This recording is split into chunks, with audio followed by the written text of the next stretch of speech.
Seorang wanita mengaku selingkuhan mendatangi kantor Pemkab Pangandaran, Jawa Barat untuk meminta pertanggungjawaban seorang oknum PNS yang telah menghamilinya. Wanita berinisial RN, 30, mengaku rumah tangganya kini hancur gara-gara perbuatan oknum PNS berinisial K, 49. RN menuntut oknum PNSK bertanggung jawab menghidupinya dan calon bayi yang kini dalam kandungannya. K adalah seorang PNS yang bekerja sebagai kepala seksi di Dinas Pertanian Kabupaten Pangandaran.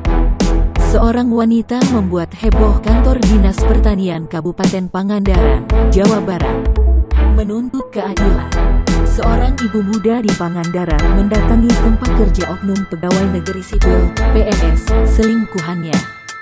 Diketahui sebelumnya, karena perselingkuhannya dengan seorang PNS, kini RN hamil berusia 2 bulan dan bercerai dengan suaminya. RN saat ini menyesali perbuatannya, karena selain rumah tangganya hancur, dia juga harus menanggung beban hasil selingkuhannya.